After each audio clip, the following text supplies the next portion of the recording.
Muy buenos días, queridos estudiantes, bienvenidos a la clase de filosofía, en la cual veremos el tema de antropología y antropología filosófica. En cuanto al contenido que vamos a desarrollar en esta clase, principales problemáticas humanas desde la visión de la juventud, caracterización y división de la antropología, antropología filosófica. Bien. Principales problemáticas humanas desde la visión de la juventud. Si nosotros hablamos de lo que es filosofía, pues la filosofía no es exclusiva de una edad o de un estatus intelectual. Porque si hablamos de filosofía, estamos hablando de hacer filosofía que implica estar dispuesto al asombro, la facultad que todo ser humano posee desde que tiene la facultad de búsqueda y de la curiosidad.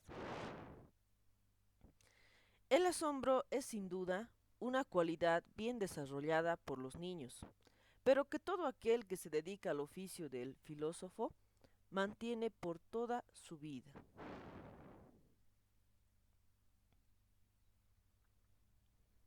Bien, si nosotros hablamos de caracterización y división de la antropología, pues la antropología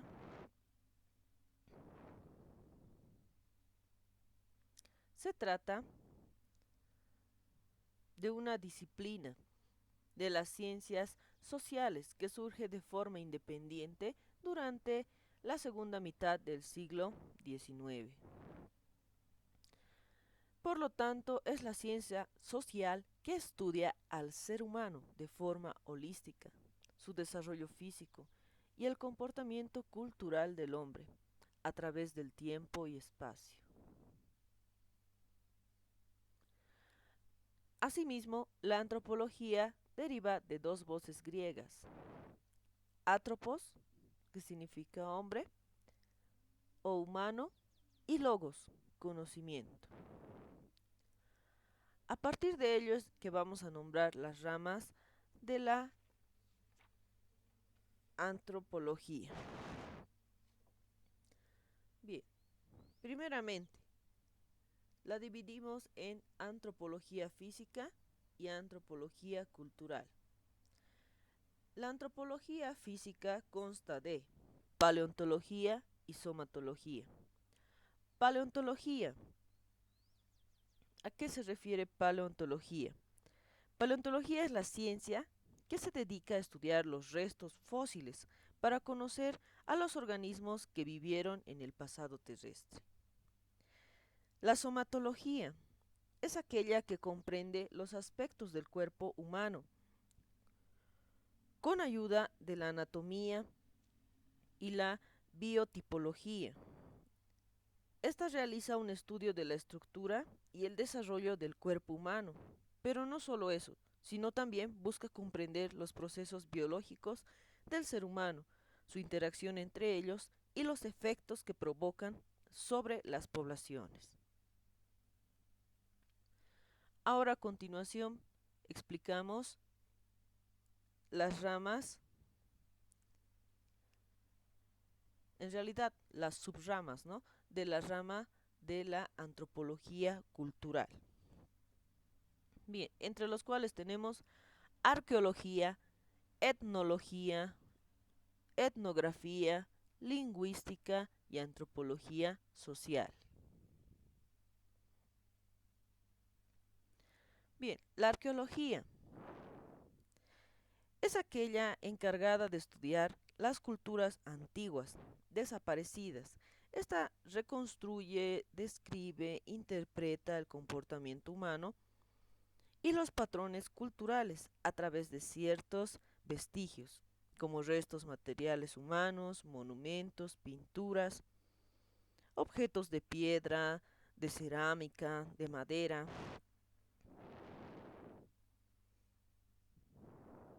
etcétera.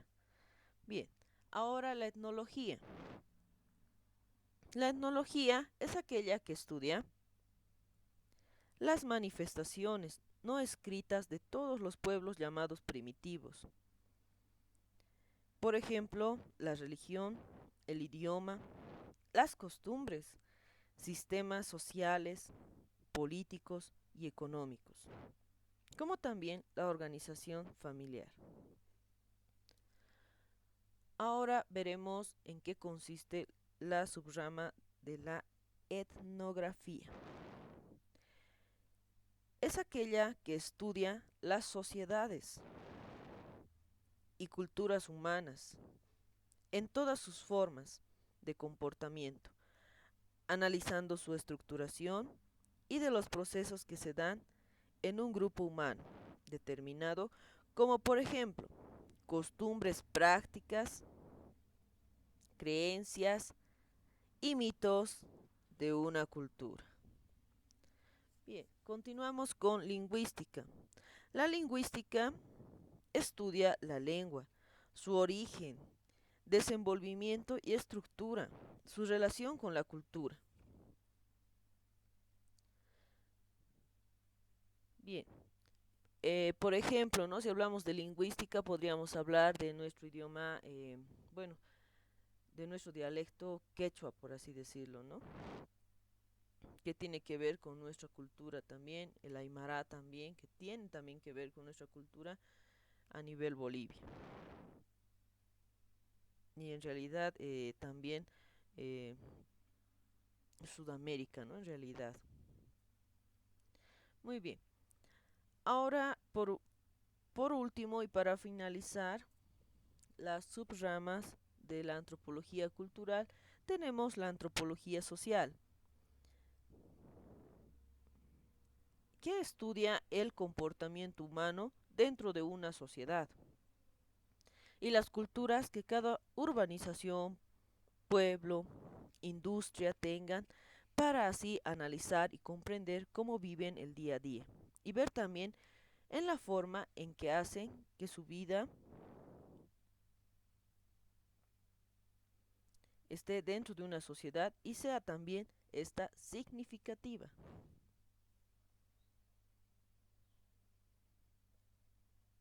Bien, continuamos con la antropología filosófica. Bien, primeramente hemos hablado de lo que es los principales problemáticas desde la visión de la juventud.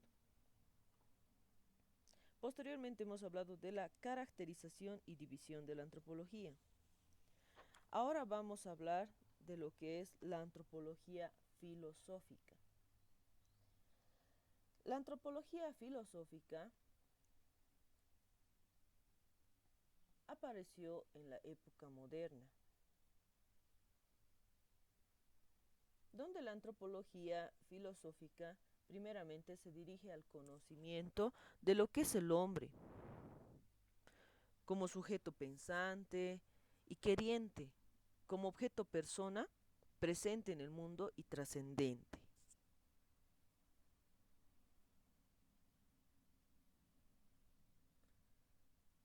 El objeto de estudio de la antropología filosófica consiste en buscar la esencia, el origen, la naturaleza del ser humano, hasta lograr una toma de conciencia de la existencia fáctica del ser humano y conocerse a sí mismo. Sin embargo, el ser humano sigue siendo un misterio y un problema desde sus orígenes, lo cual conlleva al método que emplea la antropología filosófica. ¿Cuál es el método? Pues parte primeramente de la descripción inductiva y deductiva, tomando también en cuenta la experiencia exterior e interior del hombre.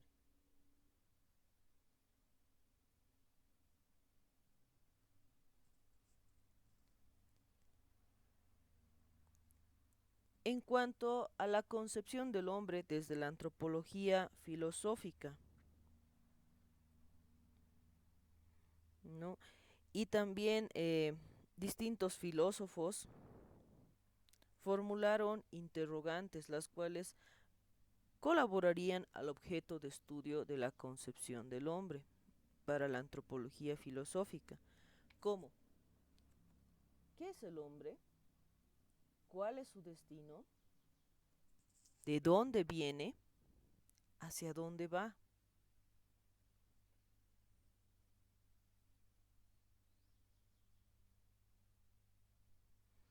Bien, ahora continuamos con lo que es la concepción del hombre en las distintas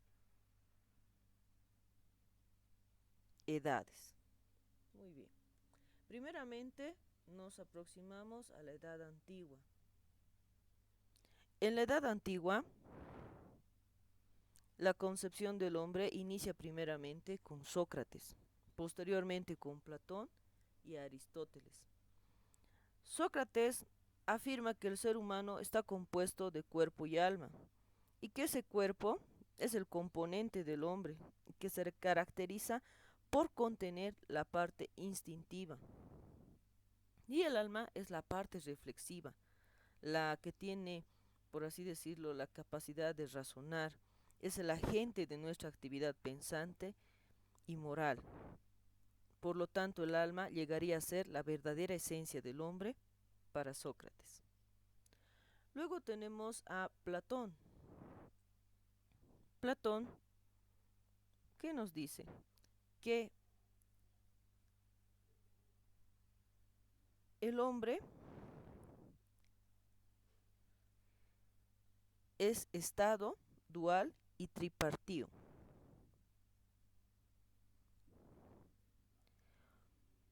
Así como también nos dice y afirma que el hombre tiene una esencia dual. Por eso nos dice que es tripartito, ¿no? Así como su alma también es tripartita. El cuerpo para Platón llegaría a ser la parte material y corruptible de los instintos, deseos. Sin embargo, el alma sería la parte inmaterial, espiritual e inmortal. Hasta aquí vemos lo que es en la edad antigua la concepción del hombre y vemos que hay una postura dualista donde separan, por así decirlo, el cuerpo del alma. El cuerpo es susceptible a la corrupción. Sin embargo, el alma tiene que ver con algo más inmaterial, espiritual e inmortal. A partir de ello, Platón también nos nombra que tenemos un alma apetitiva, la cual no si en realidad se trataría de buscar necesidades corporales, como por ejemplo sed, alimentación, placer de repente, etcétera, ¿no? De igual manera, la otra parte del alma que tendríamos llegaría a ser un alma irascible, el cual consta de impulsos y afecto, donde están la ira, el amor, el valor, la fortaleza. El alma racional, que tiene que ver con la búsqueda de conocimiento, y también esta implica la capacidad de pensar y dirigir. Bien, pasamos a la concepción de Aristóteles. Aristóteles afirma que el hombre es cuerpo y alma, ya que estos dos forman una sola sustancia. El alma es el acto, es aquello que ya es la perfección, y el cuerpo es la potencia, es decir, aquello que puede lograr ser, pero aún no lo es. Y sostiene que existen dos tipos de hombre, los gobernados y los gobernantes. Los gobernados llegarían a ser aquellas personas incapaces de discernir, de diferenciar la realidad, que viven solo de su fuerza de trabajo. Y los gobernantes llegarían a ser quienes tienen la capacidad de razonamiento.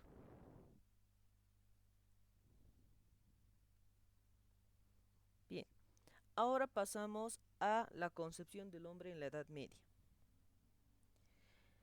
En la Edad Media tenemos como representantes a San Agustín, San Anselmo y Santo Tomás de Aquino,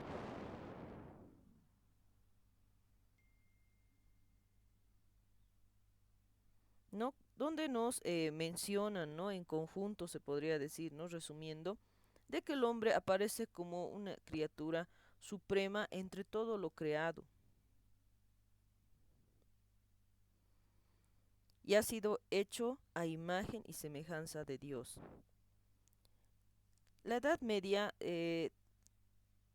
corresponde al periodo teocéntrico, el que gira en torno al concepto de Dios. Por ello, ya nos habla de Dios en cuestión de la concepción del hombre, su existencia y lo que representa. Pasamos a la concepción del hombre en la Edad Moderna. En la Edad Moderna tenemos distintos representantes, así como corrientes filosóficas, las cuales empezaron con el racionalismo y terminaron con Hegel, y a partir de los cuales se dan movimientos como el positivismo, materialismo ideológico. Por medio de estas eh, se trataba de dar respuestas a las preguntas, ¿no? Que anteriormente nos habíamos planteado, de qué es el hombre, cómo se define el hombre, por ejemplo, y entre los cuales tenemos distintos representantes, como ser Juan Jacobo Rousseau, Kant y Comte.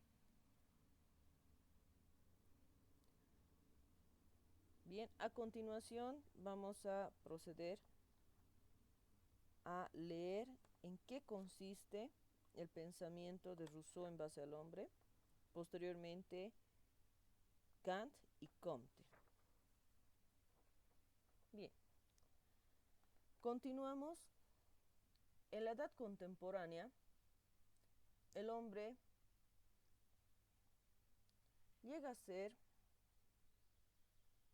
concebido de la siguiente manera, ¿no? Ya estamos hablando de nuestro vivir, ¿no? Por así decirlo, contemporáneo, de nuestra hora, donde el hombre llega a ser un ser que no nace hecho, sino que por el contrario se hace y se construye cada día. El hombre recibe la vida como un quehacer y no como algo hecho. El hombre es llamado a ser, a hacerse, a construirse como hombre dentro de su libertad. Donde tenemos, por ejemplo, ahí, ¿no? La ética, la moral también, que se incluyen dentro de esta autogobernación, por así decirlo, ¿no? El ser humano, el hombre en la edad contemporánea es llamado a gobernarse. El hombre es un ser pluridimensional que conforma una unidad, una totalidad inseparable, ¿no? Ahí está una concepción más de cuerpo y alma, ya es más amplia, ¿no? Donde estamos hablando del ser humano como un ser biopsicosocial y espiritual. Bien, si no hay dudas hasta aquí, podemos entonces proceder con lo que es las actividades del texto. Bien, cuídense, no olviden revisar plataforma para las actividades programadas.